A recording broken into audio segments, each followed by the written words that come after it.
Bom, mais uma vez, boa tarde a todos.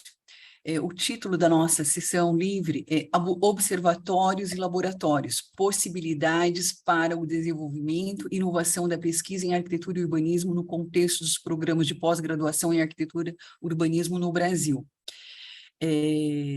Para esta sessão temática, nós teremos a apresentação de 5 trabalhos. Para cada um deles, nós reservamos um tempo de 15 minutos e pedimos a gentileza que todos tentem fazer uma síntese para que depois a gente possa abrir um espaço para debater as questões que serão aqui tratadas, ok? Pode ser? Todos concordam? Tá? Então, apenas para resgatar alguns aspectos da nossa proposta, eu vou colocar para vocês, tá? Deixa eu compartilhar aqui.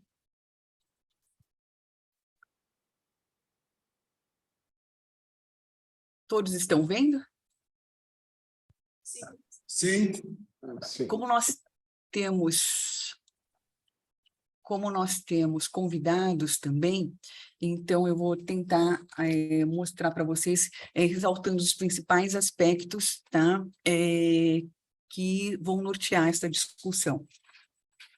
Os estudos sobre a relação entre ambiente construído e saúde humana se ampliaram no período recente, desde a tendência à auto-urbanização da população mundial, à grave situação presente, quando se articulam e se potencializam mundialmente a crise ambiental, a crise social e a crise de saúde pública. No que se refere à integração entre as práticas de ensino, pesquisa e extensão universitárias em arquitetura, urbanismo e planejamento, têm se desenvolvido estratégias de organização de observatórios e laboratórios voltados ao acompanhamento dos processos socioespaciais e avaliação de políticas públicas, que, a par destas pesquisas, procuram explorar de forma mais proativa e experimental o conhecimento científico na busca de compreensão de tendências e experimentação de soluções. Essas iniciativas, para terem reconhecidas sua produção acadêmica e impacto, precisam estar no diretório dos grupos de pesquisa do CNPq, realizado pela instituição a qual a iniciativa é vinculada, tornando-se, então, estratégica a reflexão sobre a institucionalização da pesquisa e da extensão na área. Ao considerar a importância dessas questões, essa sessão livre reúne docentes, pesquisadores, com o objetivo de dialogar sobre esses formatos em suas instituições e em suas trajetórias acadêmicas, voltando-se para os resultados e potencialidades destes modelos no desenvolvimento de suas pesquisas. Neste contexto, cabe destacar a presença de instituições públicas, comunitárias e privadas, de forma a termos uma representatividade do quadro acadêmico brasileiro. Considerando o quadro que envolve a produção da pesquisa no Brasil, onde os desafios são inúmeros, principalmente ao considerar a histórica insuficiência de orçamentos decorrente da inexistência de uma agenda política estruturada para o incentivo e inovação da pesquisa no Brasil, esta representatividade ganha maior relevância, tendo em vista os recentes resultados discrepantes apresentados pelo INEP. No relatório de 2022, o INEP, tá? Para 2020, tivemos no Brasil aproximadamente...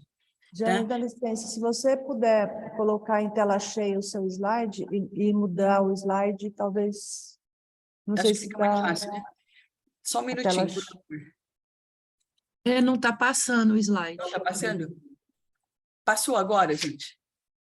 Não, ficou tela cheia, agora tenta Tela passar. Pronto. Objetivos da sessão. Tá. Perfeito.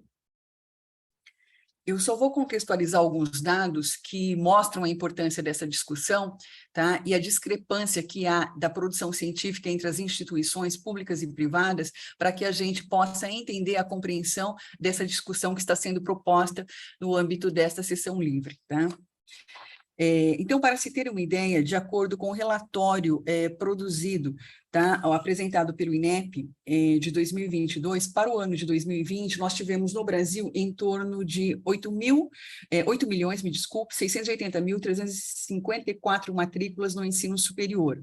Deste montante, nós temos 1.956.352 em instituições públicas e 6.724.000 em privadas. Embora nestes dados não aparece uma diferença entre as comunitárias e privadas, observa-se a discrepância destes dados. Neste montante, nós também percebemos que boa parte das instituições de graduação, né, observando, do setor privado, não tem pós-graduação implementada, contrastando com o fato de que 75,5% dos alunos de graduação estão em instituições privadas. Ainda em relação à pós-graduação, que sabemos que ela é responsável pela formação de quadros para o ensino em nível superior, tá? Pesquisa, projetos estratégicos, onde as universidades públicas se destacam, como visto pela tabela que a gente apresenta e que traz neste resumo. Tá?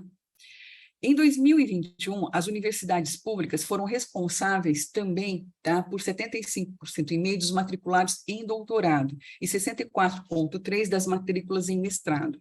Tá? Outro aspecto importante que comentamos, que apenas 17% das pessoas com mais de 25 anos têm nível superior no Brasil, o que tem repercussões em toda a vida atual e futura dos brasileiros, em relação à qualidade dos bens e serviços produzidos e oferecidos à nação. Para além de evidenciar os resultados débeis das inconsistentes políticas de educação implementadas no país, mostra o enorme risco de submissão de toda a nação ao desalento frente à ausência de políticas emancipatórias que possam viabilizar um plano de futuro para a ciência e tecnologia enquanto estratégia fundamental para o enfrentamento das crises que afetam o cenário das cidades no Brasil. Diante dessas questões, esta sessão, ela, apenas para evidenciar, ela tem como objetivo aprofundar o conhecimento das experiências e trajetórias dos pesquisadores e instituições. Também apresentar, frente à conjuntura atual, desenvolver propostas de melhoria profunda do ensino em arquitetura, urbanismo e design dentro dos programas, compartilhamentos de conhecimentos, saberes e tecnologias para o desenvolvimento de estudos urbanos. Vou tentar. Ainda como objetivo, apresenta a proposição de novos formatos de ambientes destinados ao desenvolvimento de pesquisas, projetos de extensão, iniciação científica e outras ações dedicadas à melhoria da qualidade de vida. Adoção de novas práticas, procedimentos que incentivem e promovam o reconhecimento das contribuições em arquitetura e urbanismo, desde ações de assistência técnica a intervenções urbanas de alta complexidade. Criação de um fórum permanente para a discussão e avaliação das políticas de incentivo às pesquisas dedicadas aos estudos das cidades. Assim, nós teremos 5 trabalhos. O primeiro trata do Observatório para a Cidade Saudável, a ser implantado na região metropolitana do Vale do Rio Cuiabá, em Mato Grosso, uma estratégia para o desenvolvimento de pesquisas em arquitetura e urbanismo, que pretende discutir sobre os principais aspectos para a institucionalização de um observatório para a cidade saudável a ser constituído na região metropolitana do Vale do Rio Cuiabá. Este trabalho foi desenvolvido por mim e pelo professor Ângelo, que é o coordenador adjunto do nosso curso. O segundo trabalho, ele aborda a produção do conhecimento a partir da extensão universitária, exemplifica as potencialidades das inúmeras contribuições possíveis em arquitetura e urbanismo ao apresentar um conjunto de experiências bem-sucedidas. Foi elaborado pela professora Lisa Maria e pela professora Vânia. O terceiro trabalho, ele trata de especulações sobre possibilidades de institucionalização e interação da graduação e pós-graduação para maior impacto de pesquisa. Discute alternativas e possibilidades de institucionalização das práticas de pesquisa, elaborado pela professora Laura e pelo Lucas Nakamura. O quarto trabalho vai abordar a cidade, saúde mental e planejamento urbano contemporâneo, por uma nova abordagem teórica filosófica, foca a pertinência e urgência de pesquisa sobre a cidade e a saúde mental na contemporaneidade, elaborado pelo professor Luiz. E o quinto trabalho, fechando a sessão, nós teremos a apresentação pelo professor Wilson Caracol, que aborda a incorporação de novos avanços na produção científica e na atuação dos programas de pós-graduação em arquitetura e urbanismo no Brasil, uma reflexão sobre as iniciativas e ações realizadas no combate à Covid-19 a partir de 2020. Bom, para iniciar, agora eu vou compartilhar a apresentação do primeiro trabalho. Só um minutinho. Aqui.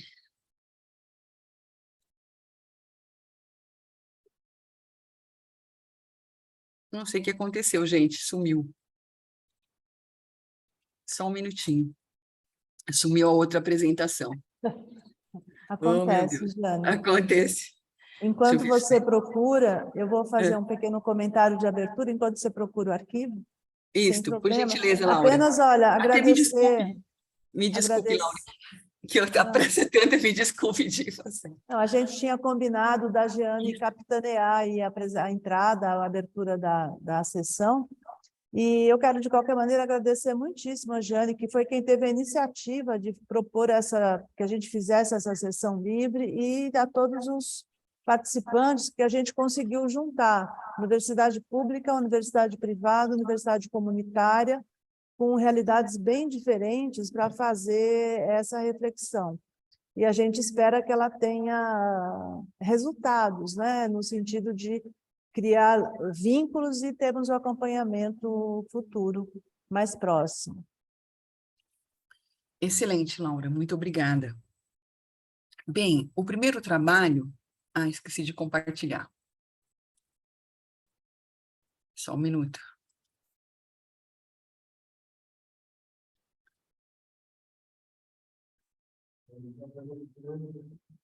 Pronto. O primeiro trabalho, ele trata, então, da implantação do observatório para a cidade. Coloca em tela cheia, Jeane. Todos estão vendo? Então, este trabalho foi elaborado por mim, pelo professor Ângelo, que é o coordenador adjunto do nosso curso. Trata-se de um mestrado em associação com a PUC de Campinas, implantado no segundo semestre de 2019. Então, é um curso bastante novo, que tem buscado estratégias para se consolidar e, principalmente, criar meios que promovam a pesquisa, tá? E que esta pesquisa possa trazer resultados, possa dar a sua contribuição para essa região onde se registram diversas demandas, onde as assimetrias são destacadas em diversos relatórios, em diversas pesquisas. Tá? Então, muito bem. A partir disso, nós montamos aqui, tentamos trazer para vocês os principais aspectos que nos motivaram, tá, a trabalhar com este projeto, que são importantes, não só para a implantação do curso, tá, mas principalmente para os estudos que têm sido desenvolvidos.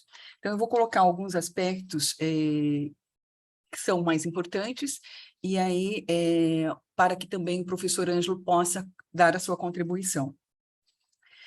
De uma maneira bastante genérica, tá? Este ensaio ele apresenta os principais aspectos para a implantação de um observatório para o desenvolvimento de estudos e ações dedicadas à promoção da cidade saudável para a região metropolitana do Vale do Rio Cuiabá, que é o local onde se encontra implantado o nosso curso. Trata-se de um espaço a ser constituído para desenvolvimento de pesquisas dedicadas à melhoria da qualidade de vida, em especial estudos que possam contribuir para amenizar as demandas relacionadas à saúde urbana. No Brasil, a interface entre ambiente urbano e saúde já despontava na 8ª Conferência Nacional de Saúde, em 86. O documento final elaborado durante este evento possibilitou não somente seu reconhecimento, como também a inserção do capítulo de proteção à saúde na Constituição Federal de 88. Desde então, inúmeros eventos com importantes relatórios têm sido produzidos dedicados a essa questão no Brasil e em outros países, tendo em vista sua emergência para o alcance de cidades saudáveis. Outro aspecto também destacado, que se mostrou importante para este documento, para esta reflexão, refere-se à relevância de implantação e consolidação do nosso curso, conforme eu já comentei anteriormente, tá? Dentre todos os propósitos advindos de sua missão, certamente aqueles que possibilitam uma contribuição social para o desenvolvimento urbano desta região justificam a importância de uma proposta dessa natureza. Sob esta perspectiva, ainda que configure como uma proposta embrionária, apresentam-se alguns aspectos que poderão ajudar a compreender melhor a extensão desta ação. São eles. Aqui eu faço uma observação, porque pode parecer assim, até um pouco estranho, tá? As diversas atividades acadêmicas, estudos e pesquisas realizadas, desde trabalhos de conclusão do curso e recentemente as pesquisas em desenvolvimento e algumas dissertações concluídas, têm somente, não apenas, aliás, possibilitado um entendimento maior sobre as especificidades que marcam essa região, como também possibilitado uma aproximação com diversos segmentos e instituições acadêmicas importantes para a constituição de uma rede de estudos urbanos. E esses são os aspectos muito importantes para nós, porque nós temos docentes, boa parte dos nossos docentes não eram dessa região, são oriundos de outras regiões do estado de São Paulo, de Minas e assim por diante. Então, este fato foi muito importante para poder pensar nesta proposta.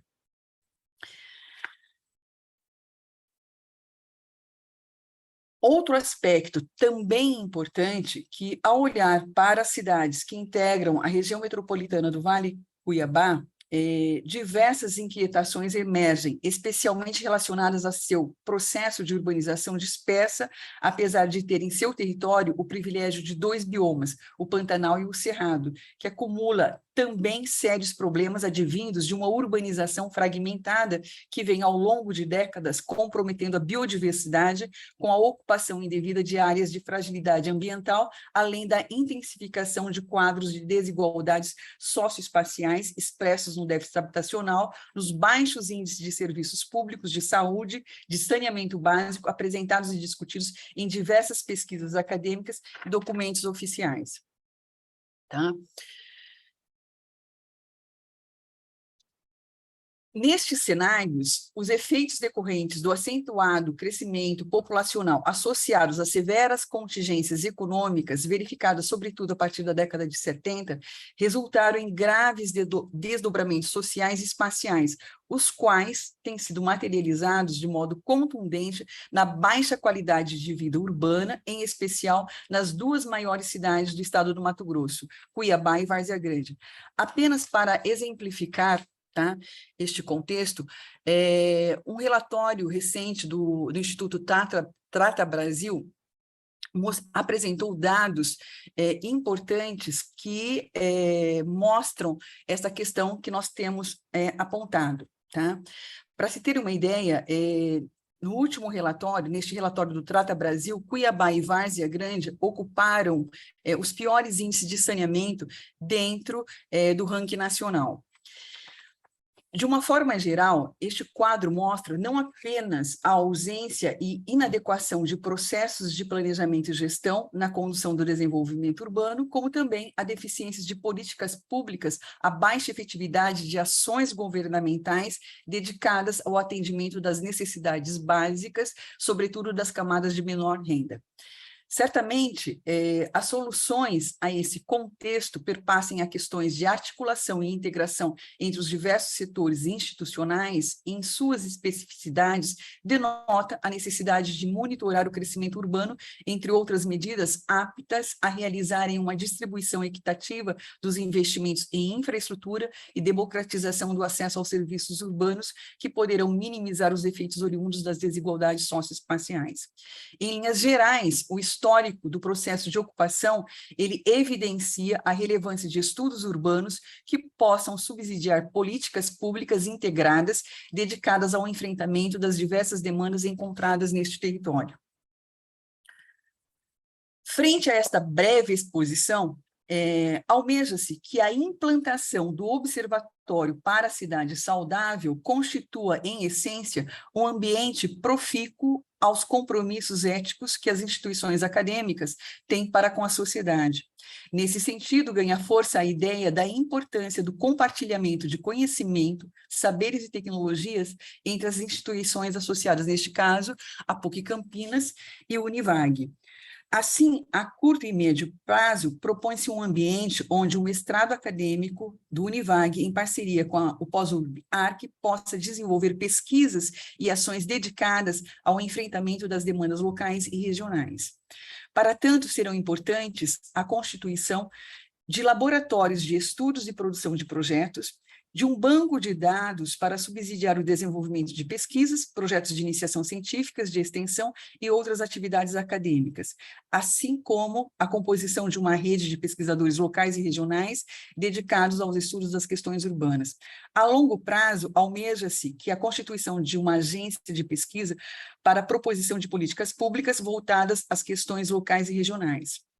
Sabemos que, mesmo considerando que seja uma sistematização ainda preliminar, esta concepção ela é ambiciosa e muito desafiadora, pois organiza-se como uma estratégia central para subsidiar os compromissos estabelecidos no PDI do Univag, assim também como materializar os objetivos definidos no plano de implantação do curso Stricto Sensu em Arquitetura e Urbanismo, em especial as ações de transferências de conhecimento, metodologias e saberes dedicados aos estudos urbanos.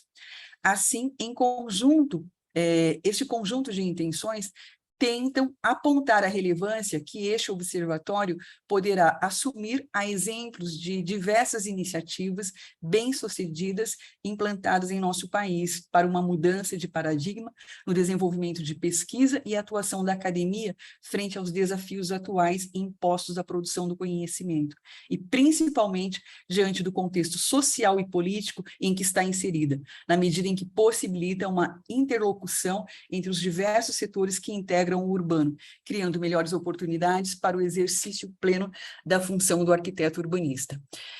Então, era isso que nós pretendemos para iniciar as nossas discussões, a contribuição que a gente pretendeu iniciar esta sessão temática. Professor Ângelo, o senhor gostaria de fazer algum comentário ou vai deixar para depois?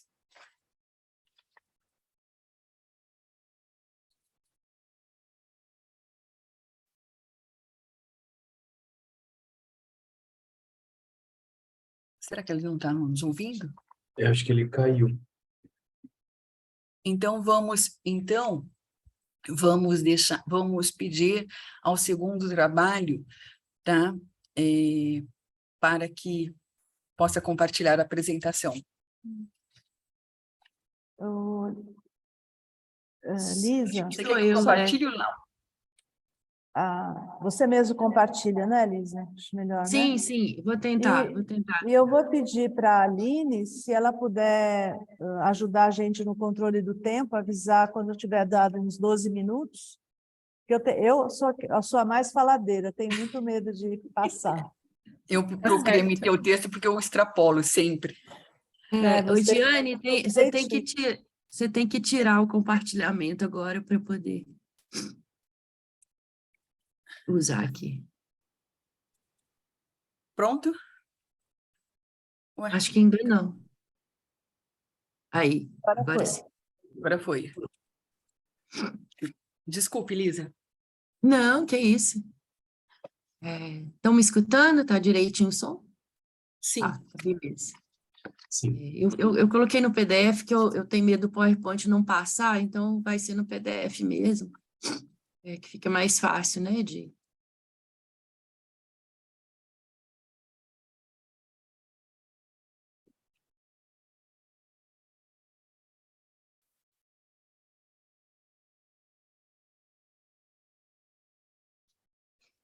Bom, eu agradeço muito a oportunidade de estar aqui presente. Eu sempre gosto, assim, de conhecer novos trabalhos, né, pessoas, assim, que estão com trabalhos, né, direcionados para trabalhar com a população, enfim.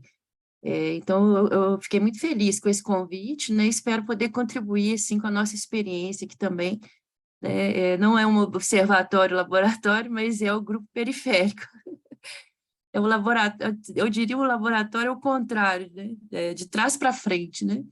Então, a gente começou, né? Eu já trabalhei em laboratório de sustentabilidade, né? 5 anos, o LASUS, depois o LACIS, de inclusão e sustentabilidade, mais 5 anos, e resolvi criar esse grupo justamente de fazer o contrário, a produção do conhecimento vir da extensão, né? A partir de várias práticas, ações, transformar isso em produção do conhecimento. Então, eu vou contar um pouquinho dessa historinha, né, de como começou o nosso grupo periférico, né, a Tecnociência Solidária e Assessoria Sociotécnica da Resistência, né, que vai até a formação da nossa residência multiprofissional em Ciência, Tecnologia e Sociedade, Habitat, Agroecologia, Saúde Ecossistêmica e Economia Solidária, e Habitat, né?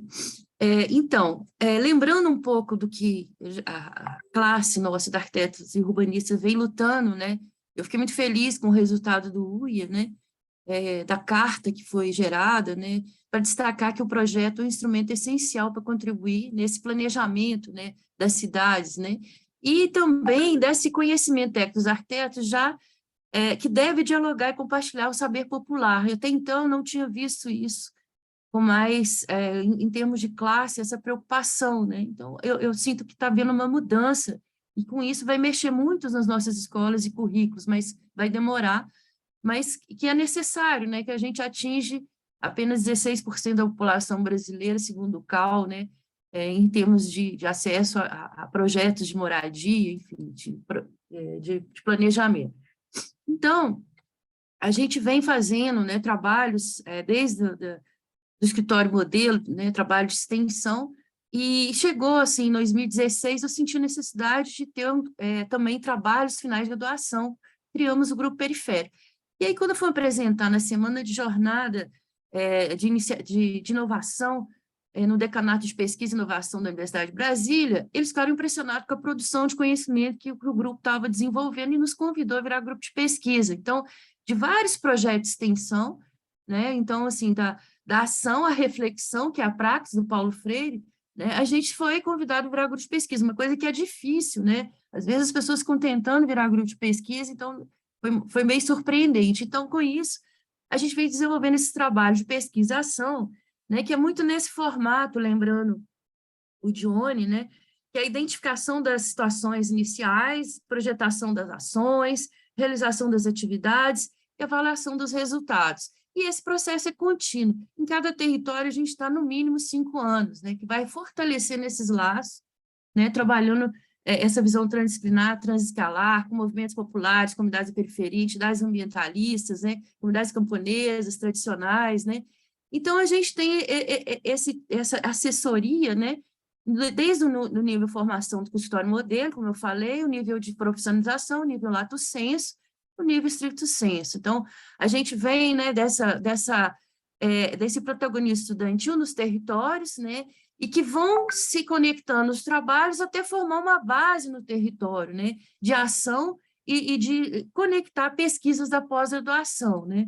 Então, com o nosso grupo de pesquisa, nós temos essas linhas de pesquisa que eu não vou poder falar aqui, e uma delas, cidades saudáveis também, Giane, mobilização social e comunidades e metodologias, né. Então, vão desde de lutas pelo direito à cidade, enfim, né, assessoria sociotécnica, ecossistemas urbanos, né, e a gente preocupa, além do direito à cidade, o direito à moradia, o direito à tecnologia social, né, valorizar essas autogestão, autoconstrução, né, enfim, baseado no pensamento latino-americano em ciência, tecnologia e sociedade, né, que critica a tecnologia como ciência neutra, né, enfim, que dá voz, né, às conceituações transdisciplinares, os saberes populares, né, então essa convergência que vai, né, formando essa tecnociência solidária, né, que está direcionado para 110 milhões de pessoas que não estão no mercado de trabalho formal, né, essa é a última estatística dos estudiosos nessa direção da economia, né, da economia solidária. Então, nós precisamos trabalhar para 110 milhões de pessoas que estão no circuito popular da economia, né? Então, a universidade está muito distante disso ainda, né? De como trabalhar, fortalecer o associativismo, né? Autogestionário, né? Então, a gente busca adequação sociotécnica, lembrando que o conhecimento só altera a realidade quando as pessoas e grupos sociais o incorporam, né? Os sujeitos sociotécnicos, esse entrelaçamento de rede sociotécnica, pesquisa, extensão, residência, a residência no sentido da extensão prolongada, né? Para que as pessoas também dos territórios façam extensão ao contrário, que se juntem, né, aos nossos trabalhos, né, para fortalecer, né, essa produção de conhecimento. A linguagem que a gente trabalha, nesses códigos técnicos, né, na formação de planos de bairro, né, de planejamento habitacional, né, enfim, a gente vai identificando as redes de solidariedade, né, que é a área das mulheres poderosas, então, onde que elas moram, então, e com isso a gente identifica como que é forte essas redes de solidariedade para fazer esse enfrentamento, né, e a metodologia que a gente vem trabalhando, né, desde o diagnóstico participativo, né, as transformações códigos técnicos, oficinas e práticas, propostas alternativas, cenários, dentro das dimensões da sustentabilidade urbana, né? Então, a gente abrange essas frentes da dimensão da sustentabilidade urbana e a gente também foi reconhecido como tecnologia social. A visão ecossistêmica da saúde, né? Também trabalhamos com a Fiocruz, né? Fazendo esse planejamento com pessoas que não são arquitetos urbanistas, né? Lideranças locais, né? E aí, com isso, a gente foi mapeando as ações que a gente vem desenvolvendo no campo e na cidade, né? E na pandemia, a gente conseguiu criar um projeto de pesquisa, né, mostrando como que a rede de água e saneamento e esgoto não chegava nas populações, nas ocupações. Então, pressionamos o Conselho de Saneamento Federal, né? Enfim, o professor Ferci também tem um outro projeto também pressionando, né? A gente está junto com a Defensoria também, lutando contra a injustiça socioambiental aqui, é Santa Luzia, né? Então, como vai crescendo? E a Universidade de Brasília está com estratégia de criar polos de extensão, então, com isso, a gente também está agregando outros projetos de extensão da Universidade de Brasília, né? Nessa luta, nesse enfrentamento, né? Conseguindo também possibilitar que projetos de urbanismo desenvolvidos pelos estudantes possam incluir, né, no plano diretor, né, para a regularização fundiária, isso que foi uma vitória nossa da universidade, na ocupação Dorothy, né, enfim. O Quilombo Mesquita também, que está próximo aqui na região de Goiás, né, está sendo ameaçado, então a gente traz os quilombolas, a partir de 5 anos que a gente está lá, eles vêm para a universidade, então, estudantes da graduação, conseguimos bolsa da pós-graduação do curso Reabilita, né, formamos essa frente, né, fazemos calendários para desenvolver essa identidade, mostrar essa identidade, né, para fortalecer esses laços que eles estão sendo ameaçados, né, no território, né.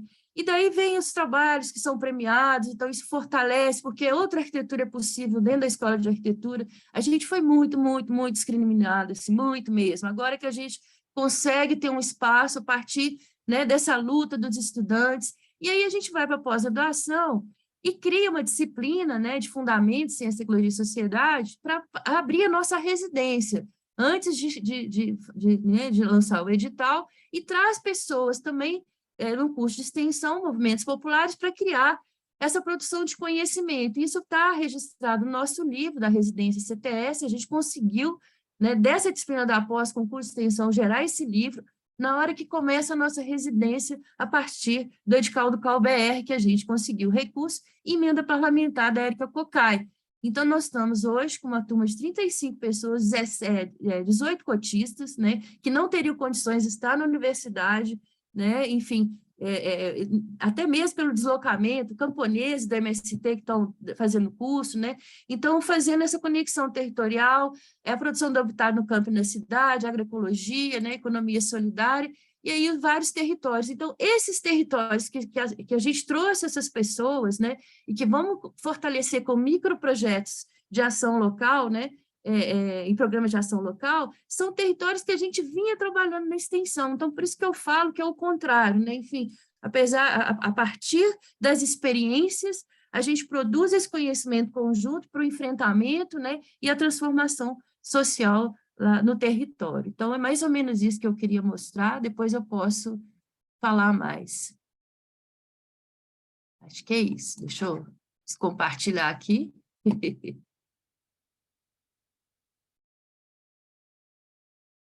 Pronto.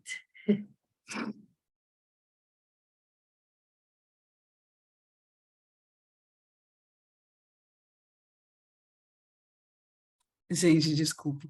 Muito obrigada, Elisa, pela excelente contribuição. Agora, o próximo trabalho pela professora Laura e pelo Lucas. Por gentileza.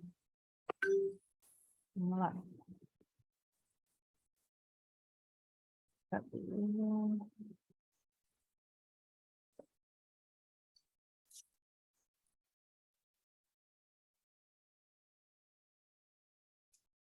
Acho que foi. Apareceu? Sim.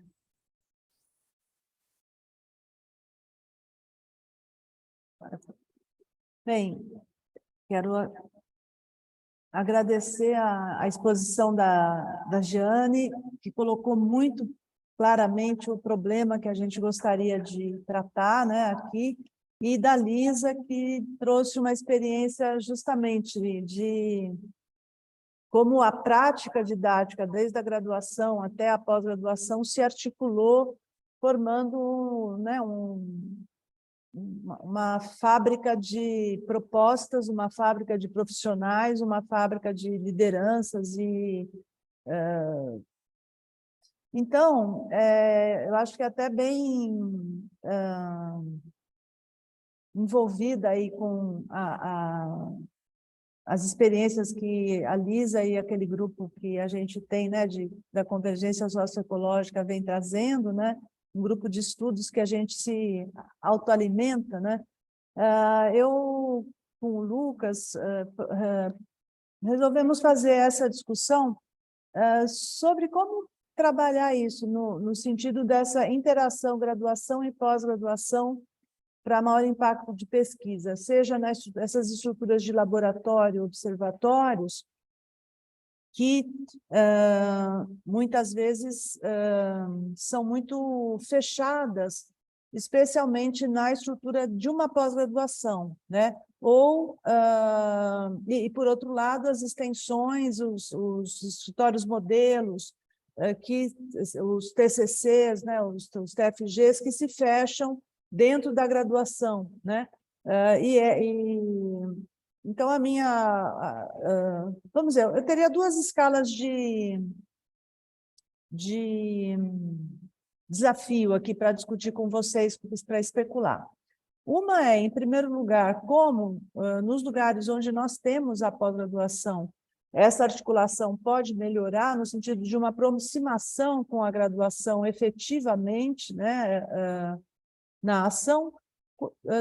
Então, é uma reflexão mais voltada para as nossas práticas, as nossas instituições, com esse perfil tão diferente que cada uma delas tem. E outro aspecto é um aspecto mais da política nacional e do quadro nacional, né? De a gente saber que, se é tão importante o aluno de graduação ter contato, ter interação com pesquisa e uma extensão alimentada por pesquisa, como que a gente vai fazer se a gente tem essa contradição que a Jeane já tinha colocado na apresentação inicial? 70 e tantos por cento dos alunos matriculados em graduação estão em universidades privadas, a maioria dessas escolas são faculdades, elas não têm pesquisa, e a pós-graduação hoje no Brasil, a maior parte dos alunos está nas universidades públicas. Então, fica essas, vamos dizer, seria o que a gente tem para resolver em proposições que vão para médio, curto, médio e longo prazo. Lucas, quer comentar ou é para o próximo? Eu que estou passando. Laura, desculpa interromper, mas eu acho Pois que não não. está passando os slides porque você está passando pelo PowerPoint, você colocou em tela cheia, geralmente no Zoom dá esse problema, tem que colocar o modo de apresentação de leitura. Ah, tá. Tira da tela cheia, por favor, e embaixo, do lado direito inferior, tem um iconezinho que é um livrinho, é o modo de exibição de leitura, ele vai ampliar a tela no lado Achei. inferior Tá. direito do slide. Assim? Pronto, beleza. Tá Senão ótimo. não passa mesmo, viu? Ah, tá bom. Bem, então, essa é esses números, né, colocam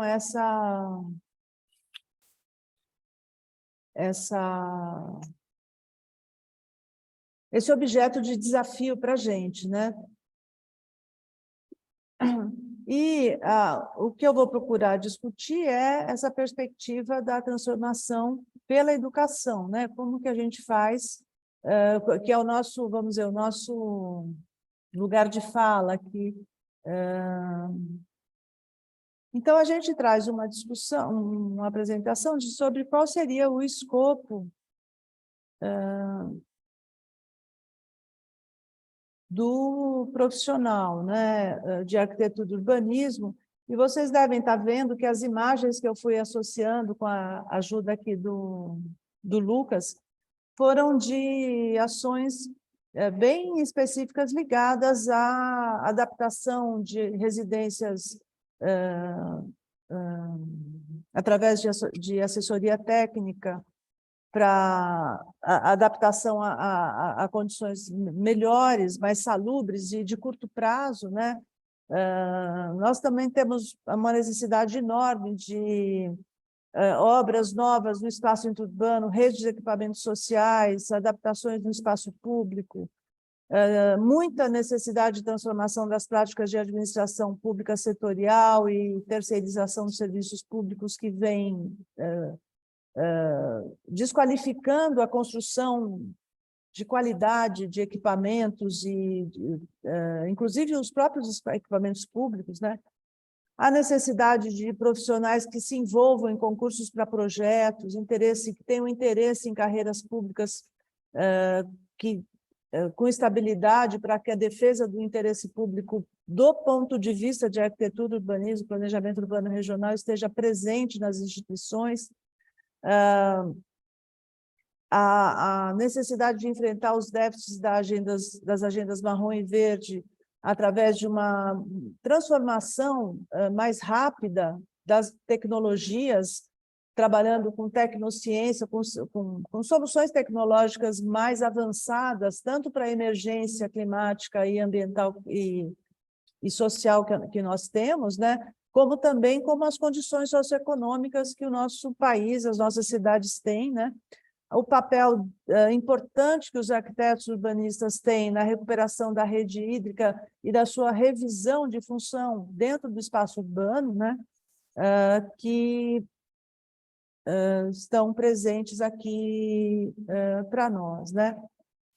E, nesse sentido, eu retomo, então, algumas propostas, inclusive, algumas dessas falas eu fiz até na sessão livre 25, que eu participei ontem, que foi sobre a implementação do GT de extensão na ANPARC, que é uma maior articulação entre pesquisadores, sociedade organizada, entidades, ONGs e comunidades. Eu acho que a Lisa mostrou isso como a concretude disso e a viabilidade disso, mas, ao mesmo tempo, uma maior articulação institucional das próprias instituições, para que a gente tenha continuidade de recursos humanos, operacionais e financeiros nessas estruturas.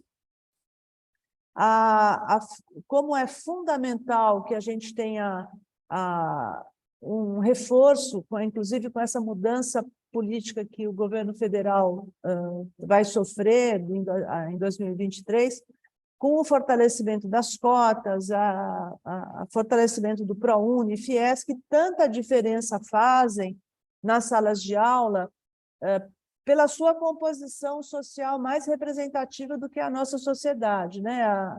Isso aconteceu tanto nas universidades públicas, com a presença, com a deseletização, vamos dizer, delas, quanto até nas nossas universidades comunitárias. Aqui na PUC nós tivemos uma transformação muito grande do curso, das discussões que se fazia sobre saneamento, moradia, projeto, na sala de aula, em função da presença dos bolsistas, né, desses programas. E eu queria fazer uma provocação até para o professor Ângelo, que ele vai poder explicar melhor do que eu no debate, né? Mas a questão de maior rigor da avaliação das faculdades privadas, porque esse grande número de alunos que estão em faculdades privadas, muitas vezes muito fragilizadas, muito fracas, sem infraestrutura, sem professores qualificados, e como que eles vão atuar, participar das experiências de extensão, como que eles vão ter contato com a pesquisa para que possam pensar, né, num profissional que vai ter realmente uma gestão, uma formação profissional mais forte e que vai ser continuada. Ele vai precisar aprender a curtir novas experiências, novos projetos, novas tecnologias, né? E, para isso, as faculdades privadas não estão formando esse tipo de profissional, né? Eles estão formando um profissional que está com uma visão muito, vamos dizer, inadequada aos problemas atuais e futuros que que o ambiente construído tem hoje. Eu queria passar a palavra para o Lucas, para que ele possa complementar aqui a nossa apresentação nessa parte, Lucas. Claro, consegue me ouvir bem? Perfeito. Perfeito. Então, essa é uma discussão bem interessante que a gente tem tido frequentemente, né, professora? E Só lembrar, frente... eu queria que você se apresentasse, porque você também é docente. Então, com licença. Então, meu nome é Lucas Nakamura, atualmente docente de curso de Arquitetura e Urbanismo na instituição CEUNSP, da Rede Cruzeiro do Sul, uma instituição privada, e também atualmente doutorando no programa da PUC de pós-graduação em Arquitetura e Urbanismo. E essas discussões a gente tem tido bastante entre nós, com vários professores, com várias redes articuladas que têm a participação, que contam com a participação de arquitetos no Brasil inteiro, e se discute muito sobre, assim, a consciência desses profissionais atuantes, do tamanho desse desafio que o Brasil enfrenta, que o Brasil sempre teve, assim, mas nunca enfrentou diretamente. A gente estava, aos poucos, desenvolvendo políticas de ATIS, desenvolvendo caminhos para a gente enfrentar essa problemática. Mas que a gente tem, nesse momento ainda, a formação de novos profissionais que eles estão vindo de um momento muito incerto, de uma instabilidade, de um momento incerto em relação a questões de futuro, de um ensino remoto que foi muito conturbado e dificultou para eles muitas partes do desenvolvimento, seja no ensino médio, seja durante a graduação em arquitetura e urbanismo. Então, assim, a leitura que nós temos, assim, desse momento é de muitos alunos que eles não estão tendo uma perspectiva, assim, necessariamente de como seguir em frente nesse mercado. E a gente já tinha isso, assim, uma luta nesse sentido já com a arquitetura há um tempo, só que assim, a gente vai ter que reforçar essa discussão, essa orientação realmente deles, assim, conversar sobre como que é a carreira de um arquiteto, quais as possibilidades de atuação deles, e trazer, explicar mais ainda essa questão da extensão, a possibilidade de se desenvolver trabalhos em ONGs, de se desenvolver ATIS no país, porque a gente tem essa discussão muito fragmentada em vários pontos do país, sendo desenvolvidas em velocidades diferentes. E como a gente já conversou, até a professora Laura destacou na última apresentação, do perigo de se enxergar a TIS, ou se enxergar esse movimento como uma forma de trabalho voluntário apenas, que é uma coisa que vem acontecendo em alguns pontos específicos, assim, pelo menos que a gente tem conhecimento no interior do estado de São Paulo. Então, assim, essa ideia de se ter laboratórios, observatórios que relacionem pesquisa e ação, com grande exemplo na ação da Lisa, na atuação da Lisa e de vários outros professores, é muito importante nesse momento para que a gente consiga estruturar essa turma, esses futuros arquitetos, para realmente assim, desenvolverem soluções para esses problemas no país. Que a gente tem assim, mais de 80% do país não tem acesso a uma assistência técnica, não tem acesso a um arquiteto para a sua habitação, principalmente. E aí eu pediria para você seguir para o próximo slide, para a gente poder discutir um aspecto também que ele salta, assim, meio essa discussão toda. No momento que eu desenvolvo essa pesquisa com a professora Laura sobre disseminação de doenças, questões epidemiológicas associadas à Covid, à dengue, principalmente do ponto de vista de Campinas. Mas nós temos que ter, assim, uma parte nessa discussão quando a gente fala da questão do espaço urbano. Muitas cidades, muitos países já estão se moldando a uma nova realidade em relação a como são os espaços públicos, porque essa compreensão das epidemias, das doenças, ela já é uma coisa que para todos eles é certa. Então, nós estamos vivendo ainda uma pandemia, provavelmente nós ainda vamos ter uma próxima, não sabemos quando, e essa ação que nós temos sempre dessa diminuição entre os limites estabelecidos entre o que é o urbano e o que é o rural, como a gente assim, se apossa desses territórios, principalmente de preservação, como a Amazônia, que vem sendo cada vez mais desmatada nesse último governo. Então, a gente tem uma discussão muito séria ali de quando vai surgir uma próxima epidemia, e muito pouco se discute isso com a relação ao arquiteto urbanista, que é a pessoa que produz os espaços, onde as pessoas estão enclausuradas. Mesmo esses processos em relação ao acompanhamento de como as coisas acontecem, muitas vezes tem excluído o arquiteto urbanista da discussão. A gente tem uma super análise, por exemplo, de retorno do horário de verão, que não é uma coisa assim necessariamente que ainda faça mais sentido, porque os nossos espaços desenhados, por exemplo, na sociedade hoje, eles são tão mal ventilados, mal acondicionados, com péssima resolução de conforto, que todo mundo usa ar-condicionado no meio-dia. Então, assim, o Lucas, licença, deu 15 minutos. Então pode passar também. Mas, assim, a gente tem que voltar a essa discussão e fazer parte de outras discussões em âmbitos de salubridade, de higiene, de saneamento, de controle e vigilância, questões de serviços como limpeza pública, aumento da mobilidade. O papel do arquiteto, assim, integrando novamente, assim, com a reconstrução até indicada no Ministério das Cidades, vai ser de bastante trabalho, bastante luta para trazer à tona essas questões e poder responder elas. Pode passar. Bem, então, essas conclusões iniciais que o Lucas trouxe, né, são todas conclusões que podem gerar projetos de intervenção, podem gerar ações bem concretas, né? E, para isso, a gente pensa que o arquiteto urbanista precisa, na sua formação, através dessas experiências de laboratórios ou observatórios que tenham projetos de pesquisa amplos que integrem graduação e pós-graduação, trabalhar com tecnociência, monitoramento e fortalecer essa formação. Eram essas as reflexões que a gente queria trazer e a gente fica aí para o debate. Obrigada. Obrigada, Lucas. Muito obrigada, Laura, muito obrigada, Lucas, pela excelente apresentação. Agora eu vou passar a palavra para o professor Luiz com o quarto trabalho.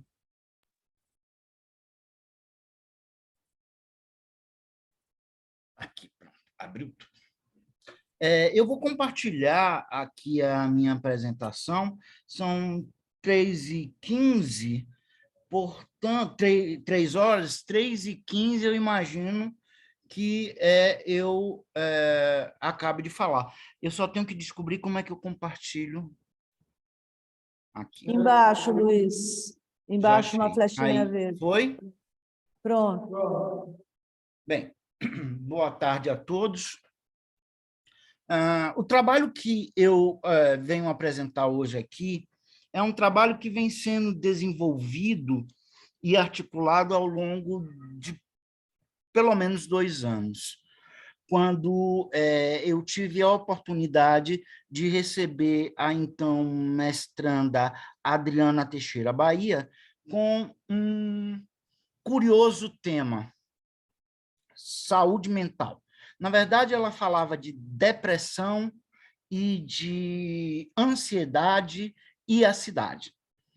questão de entender primeiro como fazer essa relação tornou-se um desafio.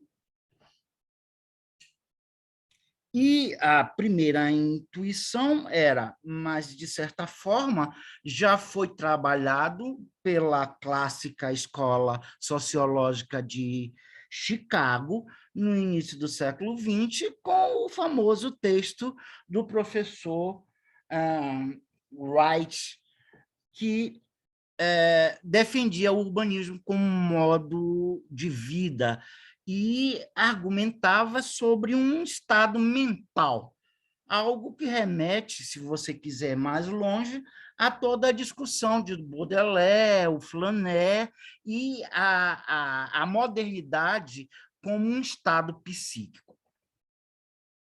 Pois bem, sabemos que grande parte do que hoje nós enfrentamos, as principais características dos últimos 3 séculos foram, sem dúvida, a segregação, fosse ela de que tipo fosse. A segregação econômica, expressa em uma desigualdade, um poder aquisitivo e até mesmo de sobrevivência, uma desigualdade política, cultural, socioespacial.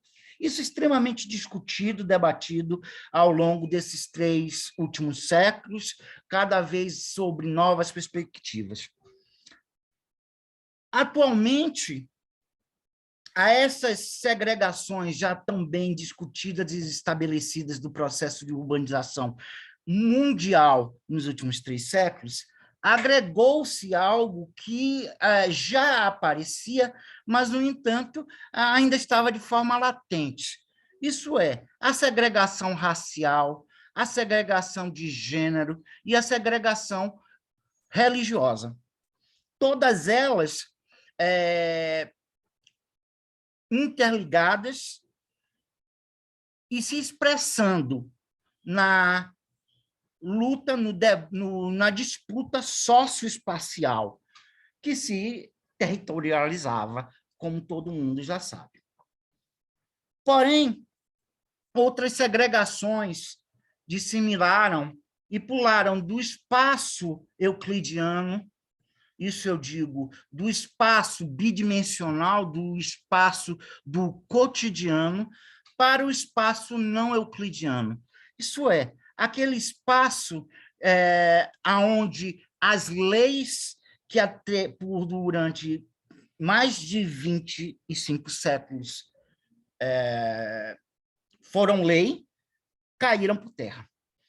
Inicialmente, ela surgiu despercebida na teoria do Einstein, em 1905, depois na teoria dos quantos, um pouco depois. O desenvolvimento ao longo do século XX incorporou esses espaços não euclidianos aos nossas experiências diárias, de tal forma que nossas relações espaciais e, portanto, socioespaciais se alteraram, acentuando uma sensação coletiva do que eu estou sugerindo ser uma esquizofrenia, no sentido de que somos obrigados a operacionalizar realidades espaciais distintas ao mesmo tempo. Isso tudo tem acentuado o que todos chamam de um mal-estar.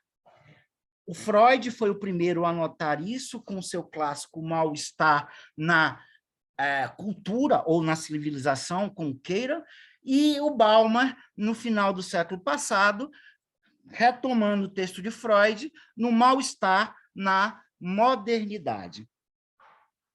O certo é que, segundo o diretor da Organização Mundial de Saúde, a conexão entre saúde pública, direitos humanos e desenvolvimento socioeconômico significa que mudanças nas práticas para a saúde mental podem contribuir com benefícios substanciais da sociedade. para a agência, a saúde mental tem sido uma das áreas mais negligenciadas da saúde pública há décadas. Assim, as recomendações incluem aprofundar o valor e o compromisso com a saúde mental, remodelar ambientes que influenciam a situação, incluindo lares, comunidades, escolas, locais de trabalho, serviços de saúde, ambientes naturais e fortalecer os cuidados de saúde mental. Isso é escrito pela Organização Mundial de Saúde em um artigo intitulado 1 bilhão de pessoas vive com algum transtorno mental. E aqui fica claro que não estamos mais falando de uma questão psicológica, como abordado anteriormente nos clássicos da urbanística do século XIX e do século XX. Aqui nós estamos tratando de uma questão psiquiátrica. É necessário entender que um estado mental ele pode estar bom ou ruim, e ele ser momentâneo. Entretanto, quando dado um estado mental se torna patológico, ele passa a ser uma pandemia. O estado psiquiátrico ele vai além do estado emocional ou psíquico. Ele implica em aspectos neurais, em relações hormonais, químicas, mediadas por tratamento com antidepressivo, controladores de humor e uma série de outras drogas psicoterápicas que influenciam no bem-estar do indivíduo. Isso independe de você estar no meio urbano ou estar no meio rural. Extrapola a escala da cidade. Ela abrange 1 bilhão, independente de ele estar no campo ou na cidade. Essa relação entre o estado psiquiátrico dos indivíduos e a arquitetura já está presente em Vitrúvio. Vitrúvio claramente menciona que entre um dos saberes do arquiteto está conhecer medicina. Por que conhecer medicina? A medicina, então, praticada era a medicina de Hipócrates. Hipócrates baseava-se nas teorias dos meios, dos miasmas, dos olores e dos odores, que influenciavam de forma determinante nos humores e, portanto, na ação e na atitude das pessoas. Dominar essa relação entre espaço e estado psíquico, portanto, não é novidade. Qual é a novidade, então, que se propõe agora? Agora, o que se propõe é repensar a intervenção, seja na escala do objeto, seja a intervenção na escala da cidade, a dimensão psiquiátrica, psíquica, no pensar e fazer arquitetônico. A neurociência cada vez mais ganha espaço no discurso, no debate e na produção da arquitetura e do urbanismo. E isso se torna urgente. Mas para que isso aconteça, é necessário abandonar os antigos paradigmas do planejamento urbano que centram-se na dimensão material e colocam em segundo plano dimensões tácitas e subjetivas que impactam diretamente no indivíduo e no espaço de forma múltipla e dialética. É nesse sentido que o trabalho de Adriana Bahia foi concluído em mestrado e hoje conta com a coorientação da professora Vera Cury, como coorientadora, o desenvolvimento de uma tese de doutorado, que busca exatamente o quê? Aproximar a atividade, o atendimento psicológico clínico em instituições, prevenção, intervenção e do laboratório de pesquisa social clínica, para tentar construir elos possíveis entre essas duas demandas. Uma demanda completamente nova, que é a pandemia psiquiátrica, dos distúrbios mentais que afetam a saúde mental, como apontado para a ONU, e reais metodologias de incorporação desta dimensão na produção do espaço construído. Aqui está uma bibliografia sumária sobre o assunto, e eu gostaria de dizer que o estudo entre saúde mental e espaço construído tem sido mais desenvolvido pela geografia médica, onde o trabalho da professora portuguesa Paula, me perdoe, eu vou me esquecer o nome dela agora, é destaque. E a necessidade e pertinência da incorporação desse aspecto no processo de produção de políticas públicas é apontada como um dos caminhos a serem seguidos para sanar tal epidemia, como defendido pela ONU. Era isso que eu tinha a apresentar. Muito obrigado.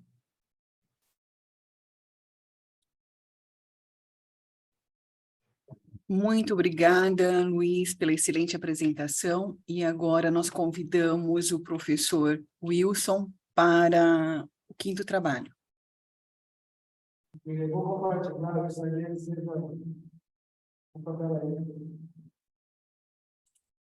Preciso que o Luiz retire o trabalho para poder compartilhar.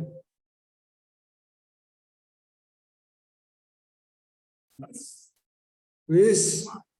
Espera aí, eu estou tentando, Caracol, desculpe. Eu não sei como fazer isso. Nilcheiro, espera aí. Ah, espera aí. Não.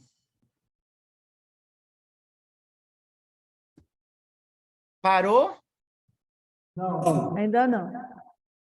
Eu acho que você tem que no share screen, talvez. Não. Ô, gente, por que não está parando?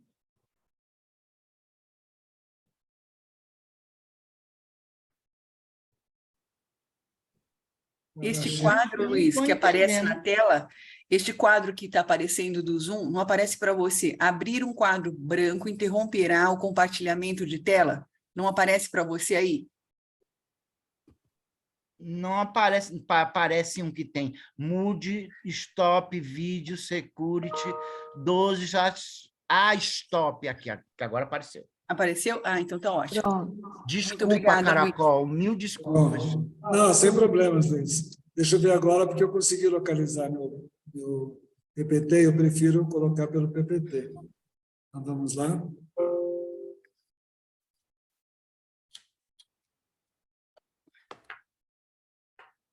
Foi, né? Vocês todos estão vendo?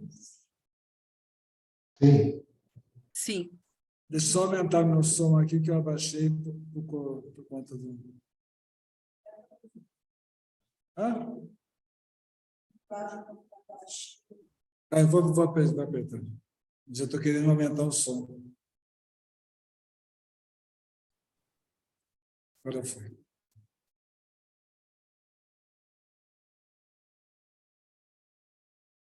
Ok?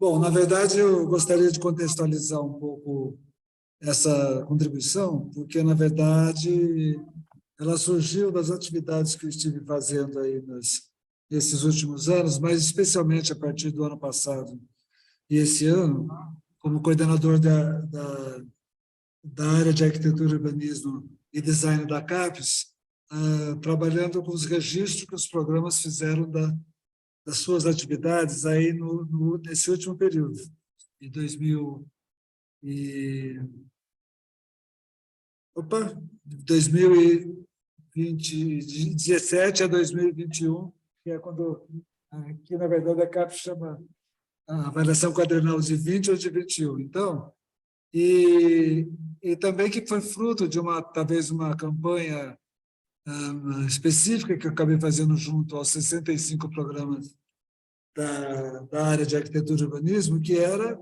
da importância de que eles registrassem as atividades realizadas, inclusive aquelas que não eram também as tradicionais, né, que eram levadas nos programas, e, ao mesmo tempo, aquelas que apresentavam começaram a se multiplicar aí nos 2 anos da pandemia, e que, na verdade, trouxe, acho que para a própria área, para quem viu, para quem, na verdade, acompanhou, uma dinamização de informações, de trocas a partir de lives, trabalhos, experiências, um conjunto de atividades, aí, eventos, tanto nacionais, internacionais, e que, num certo sentido, uma parte disso foi acervada pelos programas.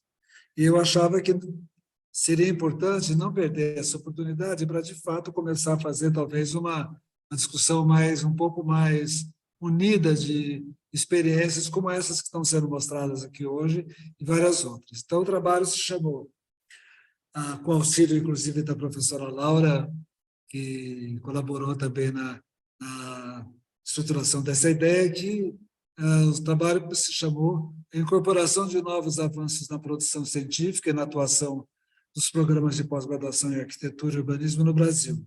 Uma reflexão sobre as iniciativas e ações realizadas no combate à Covid-19 a partir de 2020. O que eu vou fazer é o seguinte, eu vou ler, que eu acho que vou ser mais rápido do que, na verdade, fazer uma intervenção solta. Bom, a interação social e institucional através das redes sociais foi acelerada pela pandemia, trazendo, a par das dolorosas situações vividas em todo o mundo, a descoberta e potencialização de inúmeras ações de solidariedade, colaboração entre pesquisadores, ações de esclarecimento científico interdisciplinares. Um pouquinho só.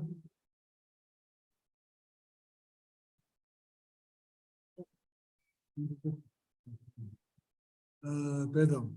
Ações de solidariedade, colaboração entre pesquisadores, ações de esclarecimento científico interdisciplinares, promovidas pelos programas de pós-graduação em arquitetura e urbanismo, isoladamente ou em diversos tipos de associação e constituição de ações coletivas na procura de soluções para os crescentes problemas surgidos no contexto urbano e regional. Para além da situação complexa que vivemos enquanto sociedade, destaca-se que em 2020 ocorreu menor desemprego e maior salário em cargos com nível superior e de pós-graduação, dada a necessidade de soluções para os problemas complexos e alto profissionalismo, especialmente nas áreas relacionadas à saúde, no saneamento e na organização do espaço urbano para implementar e garantir o progressivo distanciamento social e equacionar as condições adequadas para uma mobilidade urbana de emergência, entre outras temáticas prioritárias. Essa questão nos traz à tona a lembrança de que, durante o período da pandemia, todos os estudos feitos aí pelos economistas sobre a desigualdade de renda no Brasil mostraram um aprofundamento do poço, vamos chamar assim. E, na verdade, o crescimento, né, da fortuna, que já estava, inclusive, concentrada na mão dos 5% talvez mais ricos do país, e um aumento da diferença com as camadas aí que enfrentaram não só o desemprego, fome, crescimento da população em condições de rua e por aí afora. Então, quer dizer, também dentro desse sentido, quer dizer, na própria estrutura do trabalho, seja ela nas mais variadas profissões ou coisa do tipo, isso também se transformou quase que numa regra, né, coletiva. Bom, o que resultou, né, na verdade, num enorme salto tecnológico ocorrido na produção científica, no âmbito do ensino universitário e nas práticas formativas da pós-graduação durante 2020, no contexto de uma emergência pedagógica. Quer dizer, eu situo esses eventos, essas atividades, iniciativas das mais variadas ordens, realmente uma resposta ao que a gente poderia caracterizar, de uma maneira geral, a emergência pedagógica. Expressas numa forte disseminação de cursos híbridos, atividades assíncronas e assíncronas. Aliás, devo até lembrar que no próprio Encontro da Ampur e outras atividades, alguns desses cursos de especialização em áreas de alta vulnerabilidade já foram também premiados no ano passado. Então, nas atividades síncronas e assíncronas, na ampliação e internacionalização das redes de pesquisa, especialmente com os países latino-americanos, tanto o Peru quanto a Colômbia, e também com o México, que, na verdade, trabalharam de maneira parecida, né, paralela aí, na busca da solução de problemas aí que a própria Covid gerou em todos esses países. Essas e outras iniciativas que alteraram de forma incisiva as relações entre ciência e ação social no período necessitam ser avaliadas como reflexão coletivas e incorporadas como novas perspectivas e diretrizes de atuação de pesquisas e da criação de novos cursos, disciplinas e outras modalidades de atuação voltadas para a ampliação do campo do conhecimento, para o enfrentamento de novos desafios no campo da saúde, dos efeitos de eventos climáticos extremos, vide aí a temática da COP27, propondo uma certa urgência no encontro de soluções, e outros fenômenos para potencializar o impacto social das ações desenvolvidas no contexto recente de emergência pedagógica. Este fenômeno mundial também repercutiu nos programas de pós-graduação de arquitetura e urbanismo no Brasil, sendo pertinente uma visão abrangente dos traumas e das superações.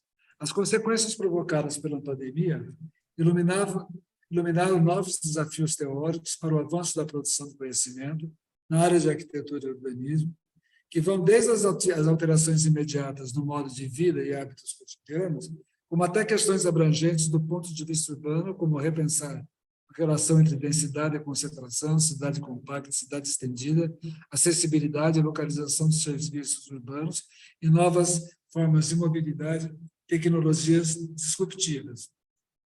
E desafios atuais e imediatos para a formação em arquitetura e urbanismo, repensando a experiência pedagógica a partir da intervenção de zonas de vulnerabilidade social, da ampliação da discussão do urbanismo de características sociais, da implementação de projetos extensionais em cursos de arquitetura e urbanismo e de projetos colaborativos com comunidades, incorporando múltiplas outras formas de intervenção no cotidiano em ações individuais e coletivas, em cooperativas de projetos, tanto vinculadas a órgãos públicos ou privados. Eu tenho sido convidado, desde a inclusão da pandemia, em participar em diversas atividades e programas de arquitetura e urbanismo de várias regiões do país. E, na verdade, a discussão, em geral, é a mesma. Não só essa discussão aconteceu no âmbito das universitárias, mas a própria atividade do CAU acho que foi muito positiva, no sentido de estimular essa discussão, como também a criação de determinados cursos, a abertura de concursos de financiamento de propostas que fosse, de fato, se integrasse a essa procura, a essa ação coletiva diferente e necessária da área de arquitetura e urbanismo. E o objetivo desse trabalho é apresentar uma reflexão sobre a iniciativa tomada nos programas de pós-graduação em arquitetura e urbanismo em 2020 e 2021, para discutir, agir e criar redes sobre as diversas consequências da pandemia no território urbano metropolitano. Cabe lembrar que, nesse contexto, os cuidados que diversos programas de pós tiveram com sua comunidade docente e discente, não só devido aos problemas de inviabilização da pesquisa e do ensino, notadamente em 2020, mas também do acolhimento e apoio emocional, operacional e mesmo financeiro demandados. O objetivo desse trabalho é reforçar essa ideia de que é importante recuperar e fazer uma compilação de ações desde o início de 2020, como as iniciativas de produção iniciais de EPIs, de equipamentos de proteção individuais, que foram, na verdade, foram vários cursos, inclusive de pós-graduação, especialmente os de design, especialmente os da zona da região sul, as de São Paulo, que se espalharam para o Brasil, que se juntaram, agregue-se a esses vários cursos, inclusive de graduação de arquitetura, urbanismo e design, que se agregaram para produzir EPIs para distribuição e uso imediato. Participação no projeto Construção de Hospitais de Emergência, ações socioeducativas para a redução da contaminação epidêmica, especialmente nas comunidades com assentamento precário, de alta densidade, orientações de reorganização de espaços nas ocupações para separar contaminados, especialmente as crianças, lives de esclarecimento científico, atividades extensionistas, pesquisação de cursos, rodas de conversa com moradores e estudantes, e o aprofundamento das relações entre saúde e ocupação do território, e ações conjuntas com entidades como a CUFA, Central Única de Favelas, associações de moradores de diversos tipos, movimentos populares e ações conjuntas com... Associação de Moradores e Movimentos Populares, experiências que produziram novos conhecimentos e formas de atuação coletiva, como, por exemplo, o que nós vimos aqui na apresentação dos trabalhos anteriores, e contaram muitas delas com a colaboração de pesquisadores, docentes e discentes engajados solidariamente, estabelecendo nossas novas relações entre a universidade e a sociedade. A realização atual da avaliação quadrinal dos programas de pós-graduação pela CAPES abre uma janela de oportunidade para darmos início ao levantamento e acervos das iniciativas realizadas no âmbito dos programas acadêmicos e profissionais. Isso aqui, na verdade, cobriu minha fala aqui. Espera aí.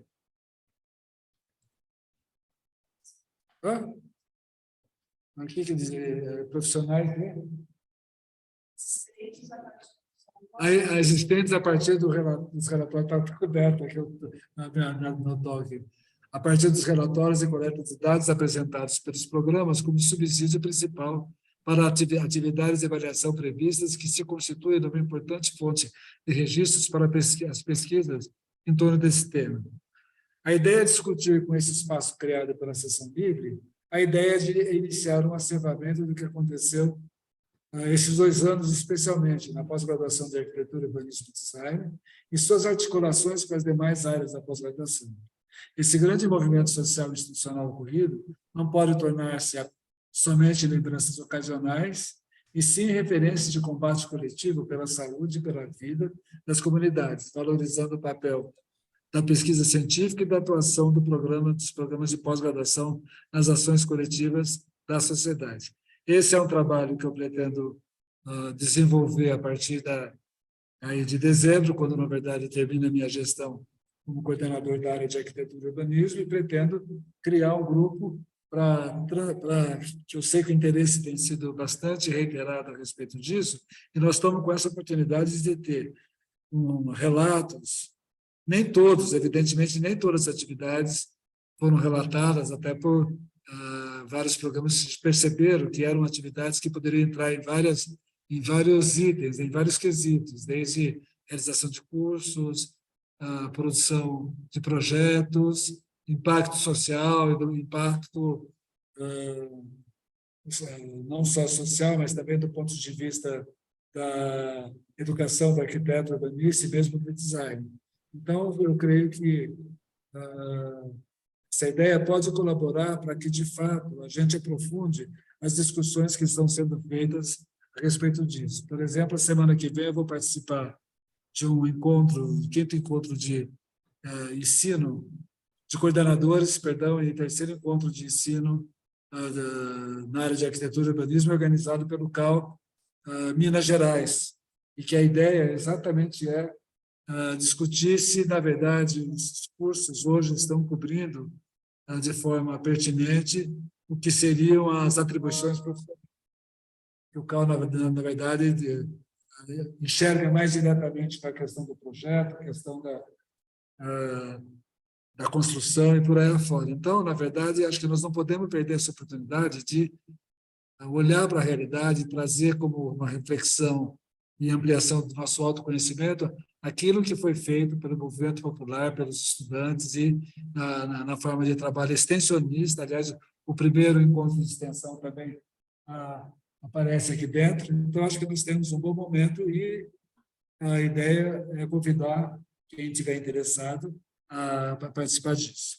Vou pedir só, inclusive, nesse sentido, para a própria Jane, que, na verdade, está com as nossas apresentações todas consolidadas, para mandar para mim, pelo menos, para eu poder já começar a incorporar e a gente começar a dar o ponto de partida nesse processo.